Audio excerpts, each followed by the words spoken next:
Let's do this. All right, ladies and gentlemen, welcome to Daily Power Parsha. Hey, hi Ray, hi Faye. Good to see you guys. Welcome. Okay, all right, it's a party. We're going to study some Torah as we do every day at this time-ish. Can I just say ish? Around this time, okay. All right, Torah portion this week is Vayeitzei, speaks about the great departure of Jacob from his homeland, from his family, from his father's house and his mother's house. Why is he leaving? So the real reason, there's two reasons. Reason number one, which kind of it germinated the idea of leaving, is the fact that his brother wanted to kill him. So that's a good reason to skip town. Number two, it's time to get married. And as we know, the good Jewish girls are coming from Mesopotamia or the other side, the old country. Done. Okay. So that's the plan. Jacob leaves. We spoke about this yesterday. He leaves and the sun sets early. And so he goes down. I guess maybe they changed the clock or something on him. Anyway, so my kids are all thrown off. It actually is working to my advantage because they're going to sleep earlier and waking up earlier. It's gewaldig. I'm telling you, this is just a quick sidebar. We're going to get back to Jacob in a second. But coming from a few weeks of 11, 12 o'clock, the older kids, bedtime, because of the Bravos, it's like, oh, thank God we're back to like much earlier bedtimes. Anyway, back to the story.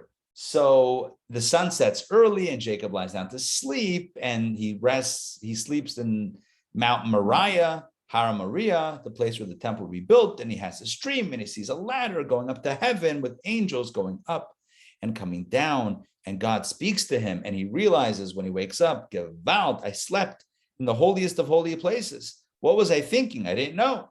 And Hashem in the dream promises him that he's going to be with him and watch him and take care of him and give him children and give him the land and all that good stuff. And so he makes a promise when he wakes up.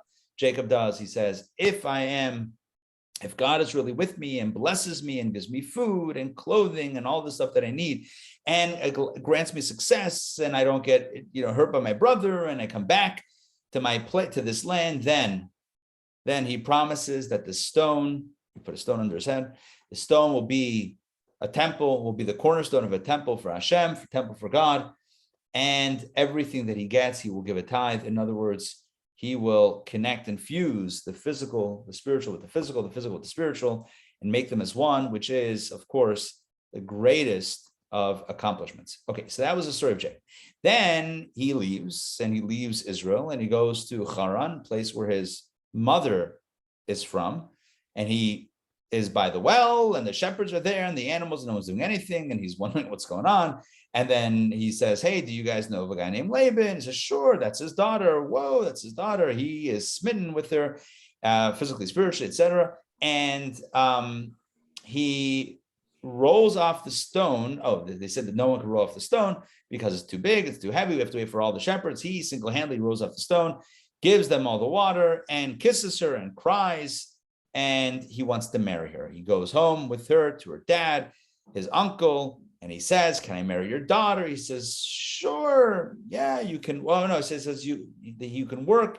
What would you like in return for your work? He's like, I would like to marry your daughter. And they make a deal. That's where we ended up yesterday. So themes that I wanted to pick up from yesterday. So number one, what's with the stone in the well? Remember there was the big heavy stone in the well? So I once saw a commentary, and I've shared it before, and I don't remember which commentary, but it's so beautiful. And even if it seems to kind of like stretch the imagination, I think it's really beautiful and really powerful. And that is that sometimes we can't roll the rock off the well because we believe that we can't roll the rock off the well. In other words, sometimes we have a narrative of what we can or cannot do. And others also have a narrative of what they can or cannot do, even though it may not be true ultimately. It's like the example that I'll give, I've given it before, is how do they have in the circus an elephant held by a rope? And one of the answers is that when the elephant was a baby, they had the elephant tied to a rope. And as a baby, the elephant learned that the rope is stronger than them and they can't break away. So even as they get older, they're trained to believe, and stronger, they're trained to believe that the rope is their tether. They cannot defeat the rope. That's what they believe. Why? Because it was ingrained in their psyche. It was ingrained in their perspective, in their entire view of reality. They cannot match the rope, even though they're older and stronger. They weigh, how many thousands of pounds does an elephant weigh? The elephant could rip the rope into shreds. It believes that it can't just because it can't. If I'm not mistaken, there's another experiment that's done. Fleas in a cup. Is there something like this? Fleas in a jar. Put fleas in a jar and they run around and they bang against the top.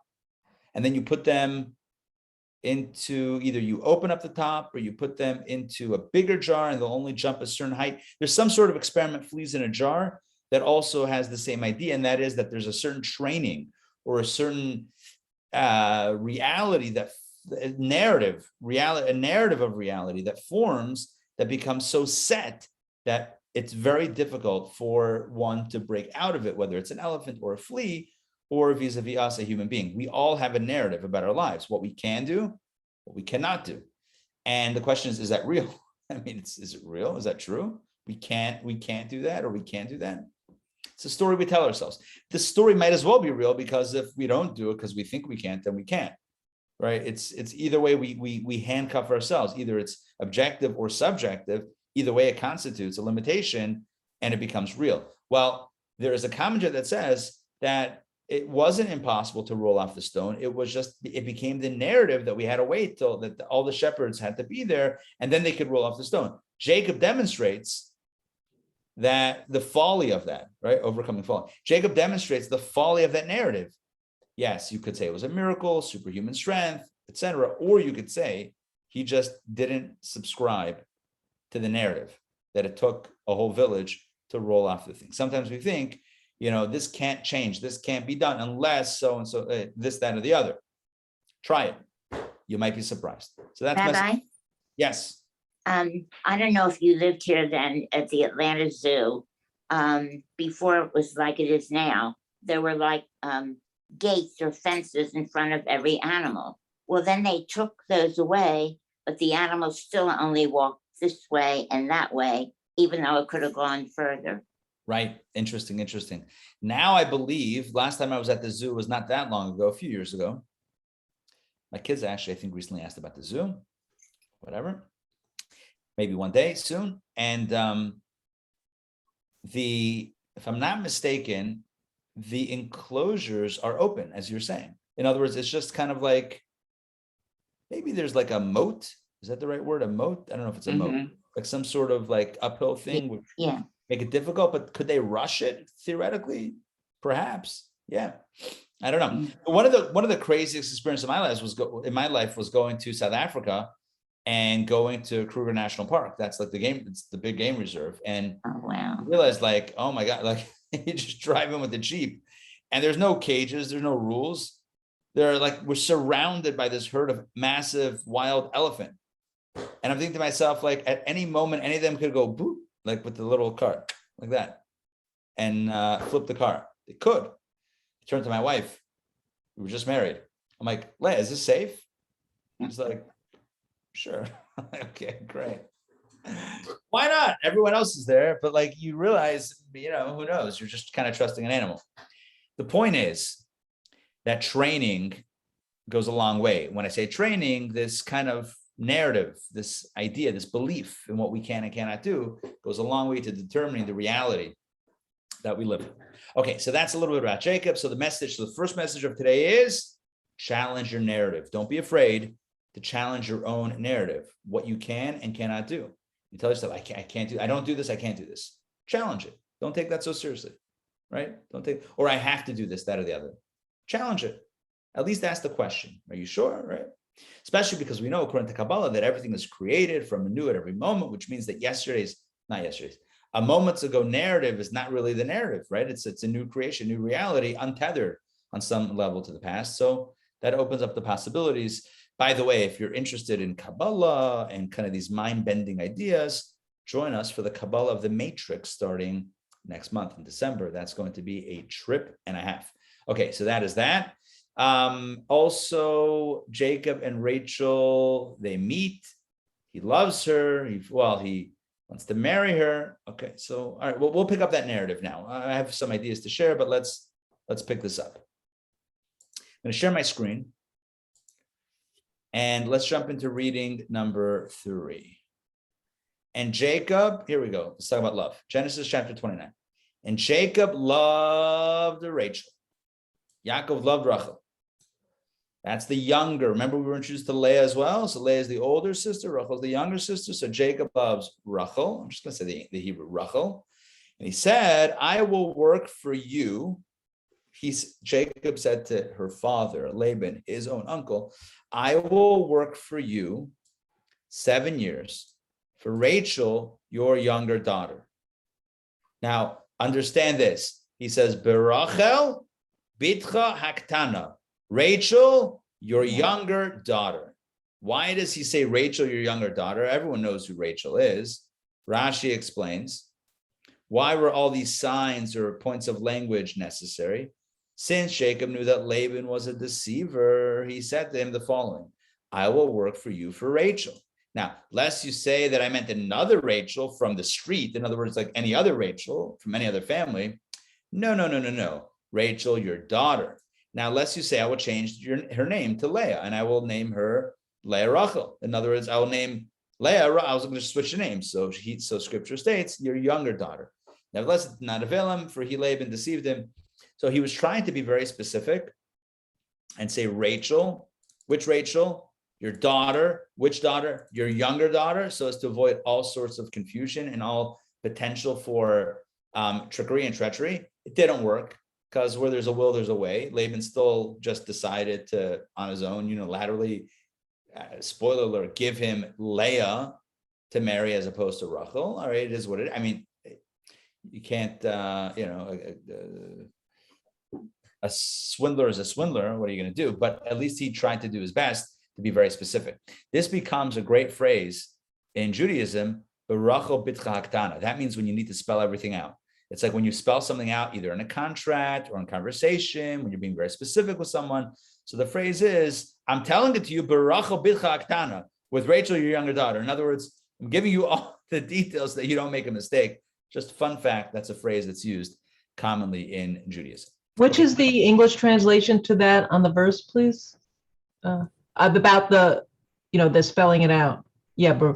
Rachel, your younger daughter. That's it. Oh, but that translates to.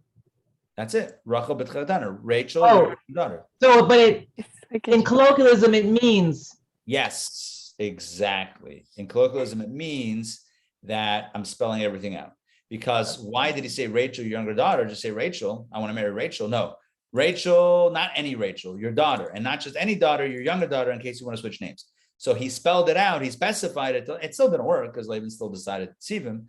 A fraud's a fraud, but he tried. So this is the phrase Rachel bitcha haktana, although it's talking about Rachel, your younger daughter, but it's used as a phrase to connote the idea of specificity. Okay, now let's get back inside. So Laban said to Jacob, "Sure, it's better that I give her to you than I should give her to another man. Stay with me." Which is I always love that, a rousing endorsement. Sure, you're better than anyone else. Why not? Sure, you're not too bad. All right. Instead of saying, I'm so excited, she likes you also, it's perfect, blah, blah, blah. It's like, yeah, I guess you'll do better than any other guy. Stay with me. Stay with me means,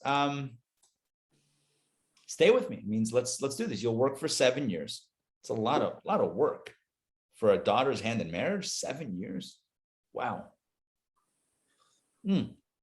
Notoriously, dads are difficult. Dads are hard to win over by the potential son-in-law, by the suitor, but like 7 years of work. That's a lot. It's a lot of work. Okay, verse 20. So Jacob worked for Rachel 7 years. But they appeared to him like a few days because of his love for her. They flew by. 7 years flew by. That's a lot of time to fly by. 7 years? Man, oh man, it's a long time. But he loved her, and he loved her. And so it's not only love, it's also respect. It's the idea that she needed this time for whatever reason, whether she needed it or her father needed it. This was what was needed. And that's it. It wasn't about him and about what he wanted right now. It's about what needs to happen. So he had patience. After the 7 years, Jacob said to Laban, his uncle, give me my wife, for my days are completed that I may come to her. In other words, let us get married. Let us be together. That's the message. Let us be together. So Laban, sure. Now it's time to throw a wedding party. So Laban gathered all the people of the place. This is the first time, by the way, that we find a wedding party in the Torah. I mean, we read about Isaac marrying Rebecca, but that was he was out in the field, she was on a camel, she jumped off the camel, they got married, and they lived together happily ever after. Okay, but here we have the first example of a reception, right? Laban gathers all the people of the place. It's a party. It's a party. And he made a feast. There you go, a Mishnah, a feast. First wedding celebration in history. What did the invitations look like? What was the cake like? This I don't know. But he threw a party celebrating the wedding of, allegedly, Yaakov and Rachel, Jacob and Rachel. And it came to pass in the evening, so it was dark, that Laban took his daughter Leah, and he brought her to him, to Jacob, and he came to her. He was with her. And Laban gave Zilpah, his maidservant, to his daughter Leah as a maidservant. Zilpah was the maidservant that would have gone to Rachel, Rachel, so it was a little bit misleading, not a little bit, it was misleading that he should believe that it was Rachel that he was marrying and not Leah. So the implication here is that somehow, and this, this always requires a little bit of a stretch of the imagination, but somehow Laban, the dad, was able to pass off his older daughter as his younger daughter. It was at night. Maybe there was a veil. I don't know. It's complicated. It said that they had signs between, maybe they looked similar. It's hard to know because there was a physical distinction drawn in the end of yesterday's reading about Leah's eyes being tender and Rachel's not, whatever that means exactly, specifically. But, somehow Leah passes for Rachel. It says that Leah had signs. Rachel and Yaakov, Jacob and Rachel had signs, like a password. And Rachel gave them to her sister so that her sister wouldn't be embarrassed. A whole thing. Anyway, came to pass in the morning. So now it's the morning. And behold, she was Leah. So now the sun comes up and Jacob looks over and says, oh, wait a second. I'm not supposed to have been with you. What's going on? What about, where's Rachel? So he said to Laban, he immediately runs to his father-in-law, his uncle father-in-law, and he says, what is this that you have done to me? Did I not work with you for Rachel? Why have you deceived me? Yeah, straight up asking a deceiver, why the deception? Why did you deceive me?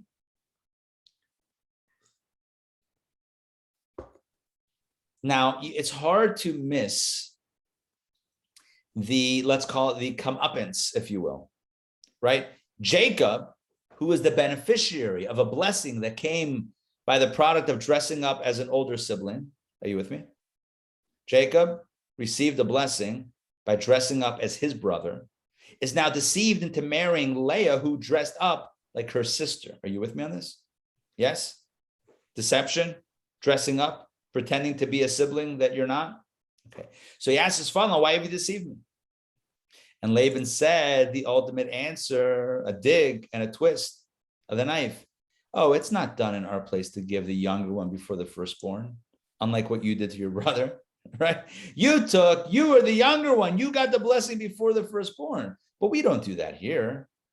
We don't do what you did by you over here. You remember when you went into your dad and pretended to be your older brother and you got the blessing and then you only left your brother second, you left him second fiddle to you?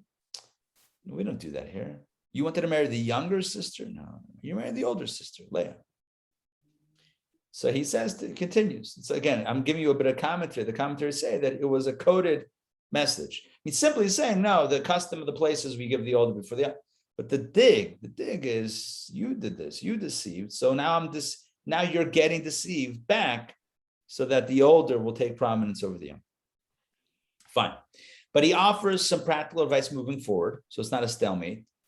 complete the wedding week of this one. In other words, finish your Sheva Brachas, your week of celebration following a wedding, which again isn't a time-tested Jewish tradition. This is something that's done till this day. That after the wedding, after the chasana, after the wedding, with the celebration and the feast and all that good stuff, you have 7 days of partying, 7 days of celebration known as Sheva Brachot. So he says to his new son-in-law, to Jacob, Laban says to Jacob, to Yaakov, finish the week of celebration, and we will give you this one too, and then you'll marry the other sister, Rachel, for the work that you will render me for another 7 years. He says, no problem. Oh, we gave you you married the older daughter, Leah. You want to marry Rachel? You can do that also. Wait a week. You'll have another, I don't know if they threw a party, but you'll marry Rachel. But you'll need to be on the hook, prepaid now. You'll be on the hook now, or postpaid. It's going to be, you're going to have to now, subsequently, work another 7 years. 14 years he works in total. 7 years he thought was for Rachel, ended up for Leah, and another 7 years now for Rachel. And so Jacob did so. And he completed the week of this one, in other words, the week of celebration with Leah. And then Laban gave his daughter Rachel to him, to Jacob, as a wife. There's a lot of he's and hims. You just have to know that it's not always the same person being pronounced. So Jacob completed the week of celebrating with his wife, Leah, and then he married, then Laban gave Rachel to him as a wife. So he married Rachel as well. And Laban gave his daughter Rachel, his maidservant Bilhah, for a maidservant. So now we have 2 wives, sisters, and 2 maidservants, Leah and Zilpah, and Rachel, and Bilhah. Make sense so far? Yes? By the way, spoiler alert, Jacob will have children from all 4 women, his 2 wives and their 2 maidservants. Channeling what Abraham did with his maidservant Hagar, Jacob will have children, 2 from each, from 2 sons from each of the 2 maidservants, Zilpah and Bilhah, or Bilhah and Zilpah. Okay, let me check in so far in the narrative. Okay, so far it's been a bit, I gave an insight, but it's been mainly narrative driven. Questions, comments thus far? Yeah, how did Laban know that he had taken the firstborn blessing? I'm assuming a family WhatsApp chat. No, I'm kidding. Good question. According to the commentators that say that he was like digging into him. So how did he know? My assumption is that the news traveled, that Esau's anger traveled. The news of, Jacob probably explained why he was there. He's running away from his brother. Why are you running away from your brother? It probably came up at some point in conversation. So it seems like either the news in the family traveled, or maybe Jacob himself explained his background story a little bit about how he got there. His brother wants to kill him because he took the blessings by dressing up like him. So either of these ways is how I'm picturing that that Lavan knows. Although there might be a commentary on it that gives us a little bit more solid insight. But those are my ways that I've kind of thought about the story. Either way, Lavan is we would call this in Yiddish stechen him. Stech is like scratching him, like whatever. It's a stech. It's a dig into him. All right, let's jump back. Any other questions, comments? Questions, comments. Okay, let's jump back into the narrative. So here we go. So they got married, Jacob and Rachel, Yaakov and Rachel, along with Bilhah, the maidservant was also part of that. Not part of the wedding, but he got married to her, and that was her maidservant. Okay, now the Torah continues, and he came also to Rachel, and he also loved Rachel more than Leah. Whoa, that's a pretty strong statement right there. There you go. He loved Rachel more than Leah. What does that mean? I mean, simply, it means that's who he always loved. That's who he fell in love with. That's who he wanted to marry. He got tricked into marrying Leah. He wanted to marry Rachel, so that he loved her more. There are deeper commentaries on this, understanding what Rachel is, what Leah is spiritually. And we had this in Secrets of the Bible that we did, again, just about a year ago.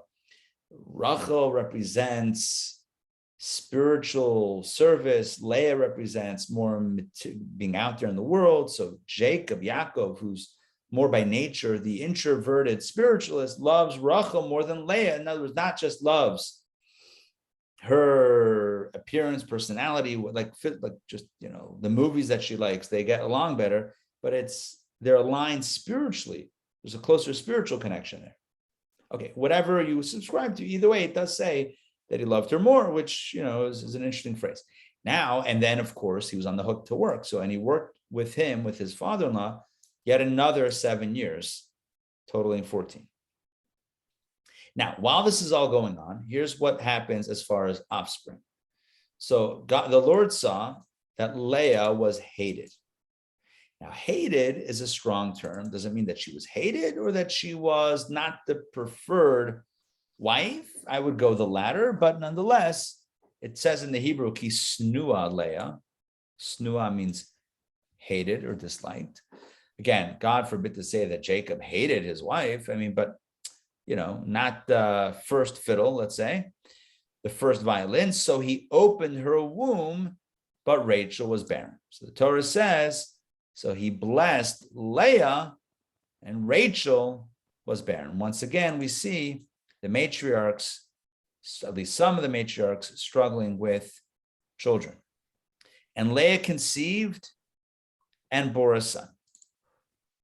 And she named him Reuben. In the Hebrew, it's Reuven. What's Reuven? Reu means sea, and Bain means a son. So she explains the name. Why did she name the mothers named the children? As you see, she named him Reuven, for she said, because the Lord has seen my affliction, for now my husband will love me. So she says, Reuven, God has seen that I am not the preferred spouse. So God has given me a Bain, a son, in order that my husband should love me, because we have now a child together. So certainly he'll love me. And she conceived again. Of course, just to clarify, the timeline is being compressed. We're not getting all the details of their daily life together and the dynamics of the two wives and the 4 women in total. We're not getting all those details. We're just getting the information that we need. So she conceived again, did Leah, and bore a second son.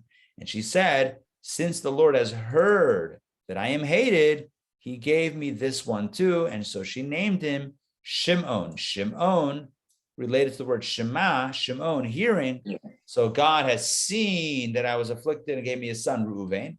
God has heard that I'm hated. He gave me this one too, a second son, Shimon. All right, that's 2. Number 3, and she conceived again and bore a son.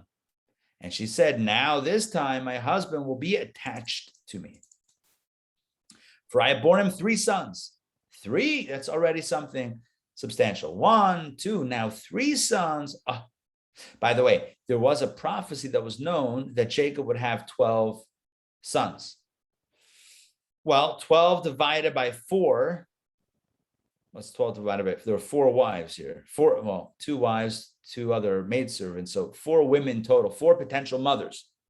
So when Leah has 3 sons, she says, okay, that's it. I got my now we're fully connected. In other words, I've given birth to the 3 sons that I've been destined to give birth to. So now my husband will certainly be attached to me. You see, there's a lot of, I don't know what else to call it, fear, trauma, I don't know, a lot of energy around this idea of being loved and her husband being connected with her. There's a lot of energy revolving around this. Anyway, she says, now my husband will be attached to me, for I have borne him 3 sons. Therefore, God named him, it sounds like, Levi. Levi. Levi means attach. Yilaveh. Ishila, Yilave means attached. So Levi is attachment. Of course, the Levites were attached to God. They were the spiritualists, whatever. But in this context, the original context, why attached? Because now my husband, now that I have 3 sons, my husband will be mine. She conceived again, fourth time, and bore a son, a 4th son. That's surprising. 12 sons, 4 women, 3 apiece. She has now 4. So she said, this time I will thank the Lord. Now I can thank the Lord. In other words, now that I've gotten more than expectation, now I can really be grateful. Wow, I'm not just having the number of sons that I was supposed to have. I have 1 more than I was supposed to have. Poof, now I'm grateful. Therefore, she named him Judah, Yehuda. Yehuda means thankfulness and gratitude.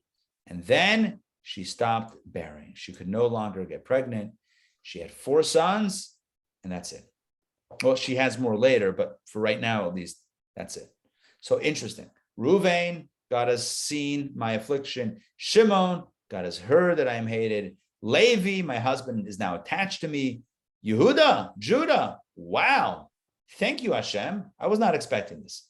What's interesting is that we see here something about gratitude. That when does gratitude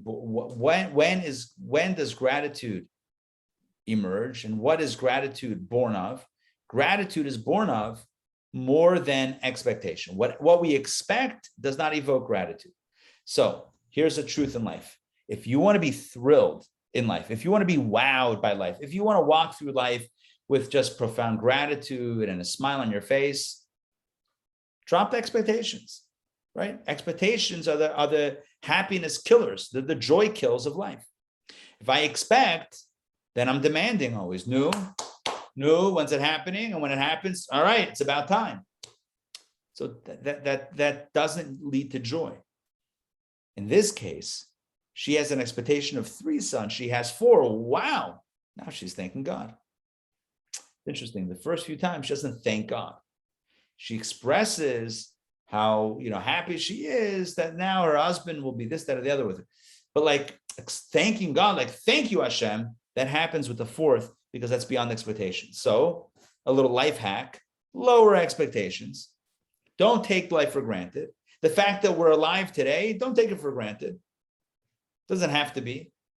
Let's be wowed. Let's be overjoyed. Let's have gratitude and happiness fill our hearts and overflow because of the most basic of blessings. Anyway, just a bit of a life hack. Okay, back to our text. Now, after 4 sons being born to her sister, now Rachel is trying to get in on the action. Here we go. And Rachel saw that she had not borne any children to Jacob. Her sister has 4 and she has 0. And Rachel envied her sister. And she said to Jacob, she says to Yaakov, give me children, and if not, I am dead. Powerful. Give me children, if not, I am dead. Jacob became angry with Rachel, and he said, this is the only time we find that he becomes angry with her. And he said, am I instead of God, who has withheld from you the fruit of the womb? In other words, you're shouting at me, give me children, if not, I am dead. Like it's my fault. Am I God? So what we see here is something that I think is powerful. And that is how deep-seated this conversation was. And it's a bit complicated. It's a bit complicated. She really wants to have a child. Her sister is having children, every, who knows, every, I think they were born in very close proximity to each other, according to the timeline that we have. Because Shimon and Levi were both 13 at the same time. That means they were born even possibly within the span of 1 year. In other words, 11, 10, 11, 12 months separating them. So she's having all these boys, her sister is, and she doesn't have any kids. It's painful. And so she vents to her husband. Her husband is also pained by this, and he vents back. Torah is being very brutally honest about the conversation. And, she's expressing her yearning, her desire to have a child, and he's expressing his frustration. I can't do anything. This is God. It's in God's hands. Okay. Well, she decides then and there to take matters into her own hands. And here's what happens. So she said to Jacob, here is my maidservant Bilhah. Remember that? Remember when she got married, she took her maidservant Bilhah. So she says to her husband, look, here's my maidservant Bilhah. Not necessarily was she right there. Maybe she was. Come to her, in other words, be with her. And she will bear children on my knees. That means she will be a surrogate mother, so that I too will be built up from her. In other words, she'll bear children, but the children will be like my children, and that will continue my legacy through her. In other words, through those children or that child, that will be my legacy. This is a proposal of, again, surrogacy, a surrogate mom. So she gave her husband, her maidservant Bilhah, for a wife. And Jacob came to her. That means they were intimate. And Bilhah conceived. So now not only is Leah having children, Bilhah is now also getting pregnant. And she bore Jacob a son. And Rachel said, now Rachel is going to name the child, not Bilhah. Rachel said, God has judged me, and he has also hearkened to my voice and given me a son. God has judged me. In other words, he has, I guess, deliberated on some level and decided, yes, I'm going to listen to her and give her a son. So the idea of judgment, danani, that means God is judging me or has judged me. So therefore she named the son, she named him Dan. Dan means judge. Danani, judge me. So she names him Dan, judgment. And Bilhah, Rachel's maidservant, conceived again, number 2, and bore Jacob a second son. And Rachel, once again, Rachel's going to do the naming because these children are attributed to her, even though born to the maidservant, but attributed to Rachel. So Rachel said, with divine bonds, I have been joined to my sister. I have also prevailed. In other words, God has facilitated that for some reason we're both sharing the same husband. But now I have prevailed. In other words, now I'm also having children, or at least children that are attributed to my children, to me. So she named him Naphtali. Naphtali means bonds. Naphtali, bonds. See, Naphtule. Elikim Niftalti. With bonds I've been joined. Bonds and joining. Naphtali means a bond. So she's saying, joined to my sister, like her, I'm also having children in my own way, the surrogacy. Okay. Now let's flip the narrative back to Leah. When Leah saw that she had stopped bearing children, because she had 4 and that was it. So she also got inspired by her sister. So now she took her maidservant Zilpah, Leah did, and gave her to Jacob for a wife. So again, just to give the quick narrative here. Leah has 4 sons. Rachel has none. So Rachel says, Bilhah, maidservant. Maidservant has 2 sons. So Leah says, all right, if I can't get pregnant now, maidservant, my maidservant, Zilpah. So here we go. And Zilpah's Leah's maidservant bore Jacob a son. Well, I'm assuming they were together and she got pregnant, but we're cutting to the chase. So now Leah's maidservant is getting in on the childbearing action or the tribe-bearing action and gives birth to a son. And Leah said, because she's going to name the maidservant's child, Leah said, luck has come. So she named him God. Luck. God. Luck. Good fortune. Mazel tov. I got another child through my surrogate, through Zilpah. I have now son number 5, so to speak. And Zilpah, Leah's maidservant, bore Jacob a second son. So each of the maidservants now has 2 sons. What's this one's name? Leah said, because of my good fortune. For women have declared me fortunate. So she named him Asher, which means fortunate or good fortune, right? Ki ishruni banos. Oh, but Ashri ki ishruni banos Asher. So good fortune. Women have declared my fortune. Oh, sorry, me fortunate. Sorry, because of my good fortune, for women have declared me fortunate. So she named him Asher, which means fortunate or fortune, either way, good luck. So now we have how many sons? We have 4 plus 2 plus 2. Just if we're clear here on the timeline, right? So 4 to Leah, 2 to Rachel's maidservant, and 2 to Leah's maidservant. We have Reuven, Shimon, Levi, Yehuda, born to Leah. Dan, Naphtali, born to Bilhah, Rachel's maidservant, and Gad and Asher, born to Leah's maidservant.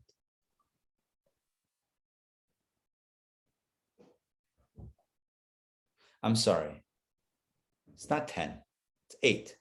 It's 8 children so far. My math was off, and I'm sorry. I apologize about that. 8 sons, not 10. 8 sons. 4 to Leah, 2 to Bilhah, 2 to Zilpah. That's 4 plus 2 plus 2. 4 plus 4 is 8. 8. Done. That's reading number 3. By the way, each of these sons, the names are rich in analysis and meaning. Kabbalah speaks about it. The order of the names of the sons represents order in our divine service. First, there's Reuven, and then Shimon. First, we see, and then we hear, and all of the connotations. And then Levi means attachment, and then Yehuda is thankfulness and gratitude. A whole process of spiritual service based on the names and the order of the births over here, but not for right now, because I want to get through the narrative with reading number 4. Let's continue the narrative. Today is going to be primarily narrative driven. Maybe we'll get more insights on tomorrow, Wednesday. Let's continue. So now 8 sons are born. Reuben is the oldest. So Reuben went in the days of the wheat harvest. So it's the time of the wheat harvest, and he's going out. He's going out into the field, and he found dudaim in the field. Now, what are these dudaim? According to many translations, they have them as mandrakes. Mandrakes. Interesting. Not mandarins, those are oranges. Mandrakes. Some sort of thing that grows. Mandrakes, or whatever it is, he found, in the Hebrew it's called dudaim. He found them in the field, and he brought them to Leah's mother. Now, these were very special botanicals. These were considered to be good for fertility and good for other things related to intimacy. So this was considered to be like now, did Reuben know what it was? He's a kid.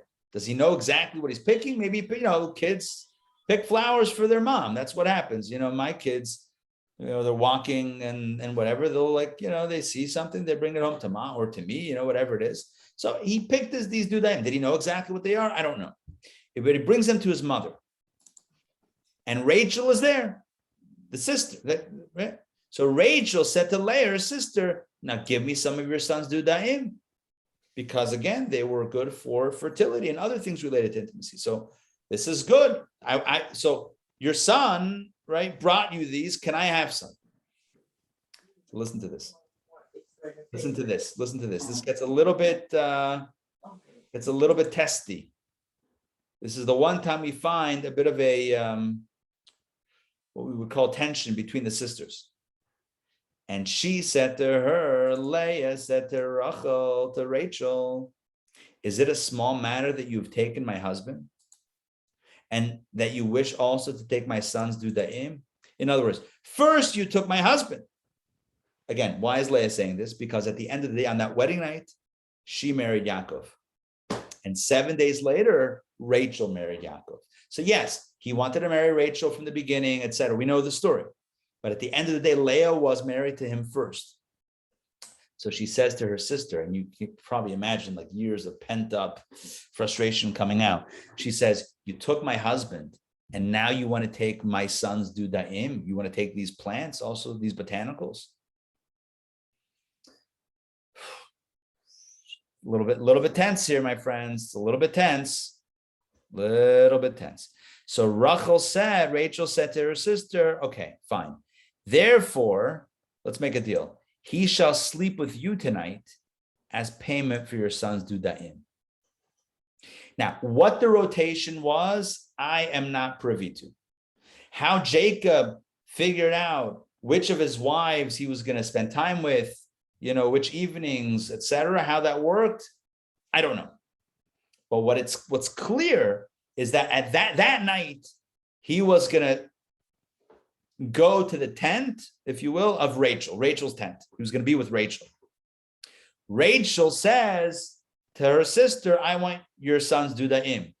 And I know you're not happy with me, whatever, but let's do a trade. Let's do an old-fashioned barter. I'll give my night tonight to you. Let Yaakov be with you tonight, and you give me the dudaim. Is this a healthy arrangement? I don't know. I mean, it's a complicated story. It's a complicated story. There's layers of understanding on it, but the basic meaning is what I'm sharing with you right now. Rachel is giving up her night with her husband for these botanicals that her sister got from her son. Okay, that's it. Verse 16. When Jacob came from the field in the evening, so now Jacob comes home from a long day of work. So Leah came forth toward him, and she said, Leah, you shall come to me. You shall come to me, because I have hired you with my son's dudaim. In other words, I made a trade. I gave my son Reuven's dudaim, that botanical plant stuff, to Rachel, so you're coming home with me tonight. And he slept with her on that night. It wasn't supposed to be initially, but the trade happened and the swap happened. So now Yaakov is with Leah. And God hearkened to Leah, and she conceived and bore Jacob a fifth son. Because of that switch, because of that barter, because of that deal, that Leah gave the dudaim to Rachel, Rachel gave Leah the night with Jacob, she gets pregnant. And she has a fifth son. And Leah said, in naming the child, God has given me my reward, for I have given my maidservant to my husband. What's the reward? That I allowed Zilpah to be with my husband, so now I'm getting rewarded for that, etc. Schari, reward. So she named him Yisachar. Sachar means reward. So because of the reward, that's why I have this child, and that's why she names him basically reward. And Leah conceived again. Number 6, and she bore Jacob a sixth son. And Leah said, once again, in naming the child, God has given me a good portion. A good portion meaning I'm going to have as many as all other 3 put together. Remember, 12 sons, and she has 6. She has at least 50% now of the sons. I hope that math makes sense. 12 sons, and she just gave birth to number 6 herself. And that means she has a good portion. She has 50%. The other 3 will have, what's 50 divided by 3? 16.66667%. Either way, she has 50% of the children. So she said, this time, my husband will live with me, right? If I have half this children, you would think that I'm going to be his primary wife, for I born him 6 sons. So she named him Zvulun. Zvulun means a good portion or living with me. Both are actually Zeved, Zvdani, Zibleni, right? Good portion, will live with me. Either way, Zvulun represents all of that. So she named him Zvulun, and afterwards she bore a daughter. She got pregnant a 7th time. It says that she prayed that it wouldn't be a son, because if it's a son, then that means that there's 7 sons born to her, 2 to each of the maidservants, that's 11. And her sister Rachel will only have 1 son left of the 12. And that means her sister Rachel will have less than the maidservants. The maidservants are going to have 2 sons and she'll only have 1. So she had, out of compassion for her sister, she prayed that the child be a daughter, and indeed it was a daughter. And she named her Dinah. By the way, the Talmud says you can pray for the gender of a child up until 40 days. Very important. Up until 40 days. After 40 days, it's considered to be an unnecessary prayer, a superfluous prayer, because after 40 days, the gender is already set. even according to science, gender differentiates at about 6 weeks of pregnancy, which is about 42 days. So up until that point, you can pray. After that point, it's an unnecessary prayer. Let's continue back inside. Bottom line is, she prays for a daughter. She names her Dinah. And God remembered Rachel. Finally, Rachel, the initially intended wife, God finally remembers her. God hearkened to her prayers. I'm adding prayers, but hearkened to her means listen to her prayers. And he opened her womb. And she conceived.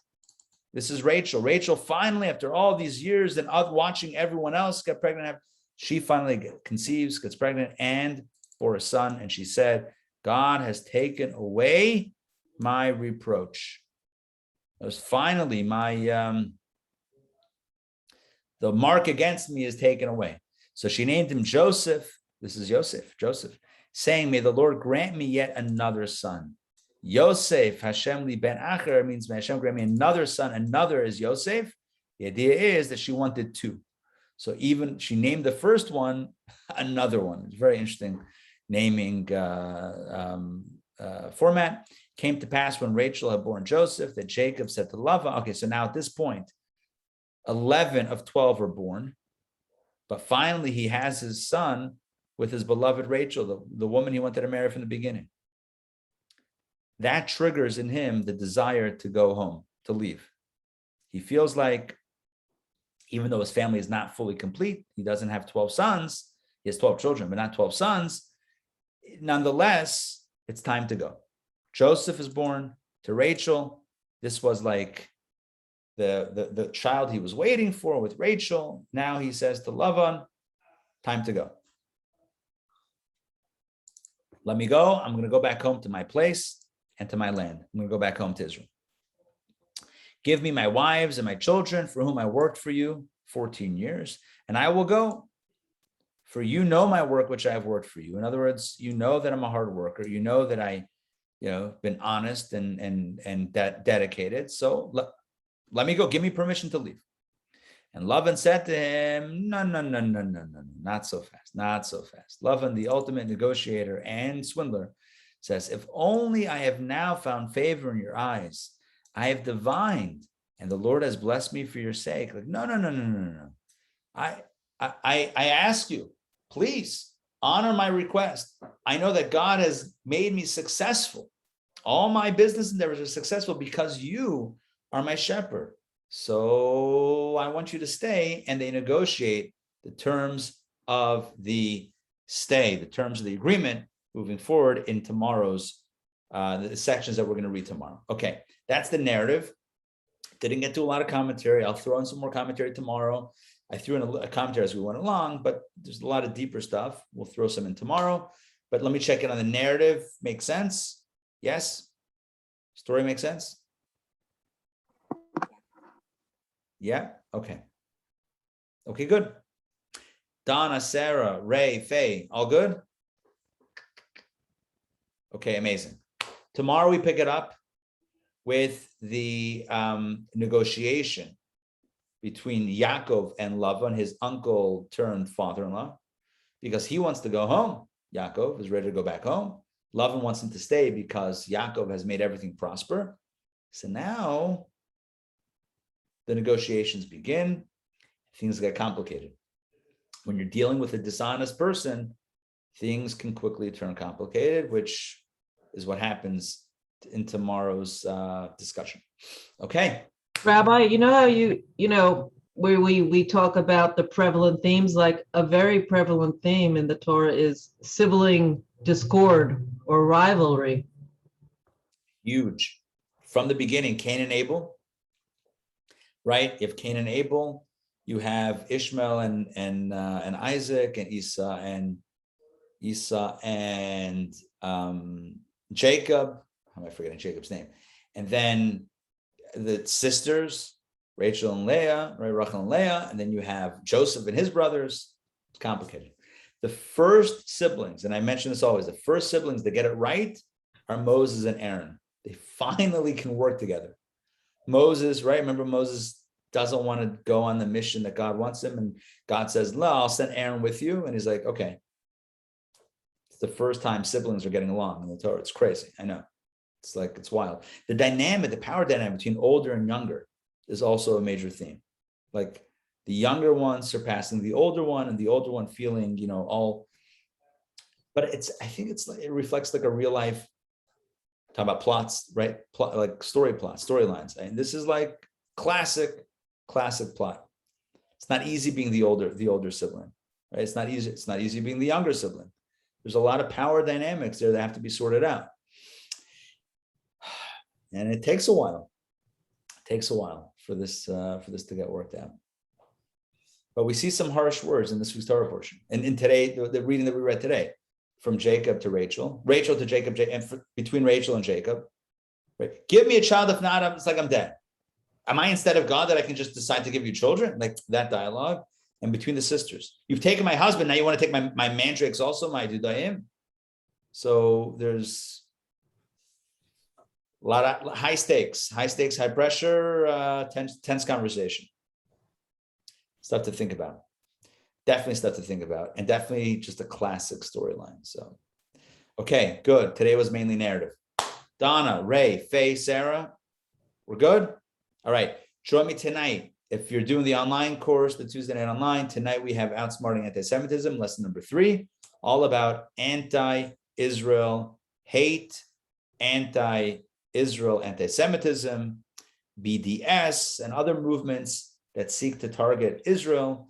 Is there any legitimate criticism of Israel? Is it all anti-Semitic? How do we draw the line between the two? Tonight, we're going to take a deep dive into all things Israel related, and hopefully come away with some powerful insights into that. Tomorrow, DPP. Tomorrow night, Torah studies. Saturday night, November 20th, jewelry workshop. Get in on this. Get in on the jewelry workshop. We have, I think we're halfway through the kits already. Nice. Yeah, so we're moving through these kits. Get in while the getting's good for yourself, a friend, for a loved one. You can have it sent. We can send it anywhere in the U.S. I'm sure internationally also. Why not? And it will be live with food and music, as well as online with music, no food online unless you bring your own. And join us. We're shipping out. I want to show you something. I just today. I just got it this morning. So along with the dancing llama. Yeah, I just got this morning. I've been looking at it for a couple of weeks, and I finally said, no, I have to have it. Nice. What do we got? Yeah. Ooh. It's a menorah in the window candle holder. Wow. So, yeah, there's actually, you see, right, there's a menorah, and then I put a candle in here. Right, so this is a house. Look at you. Look at that. Yeah. Perfect. Right. Amazing.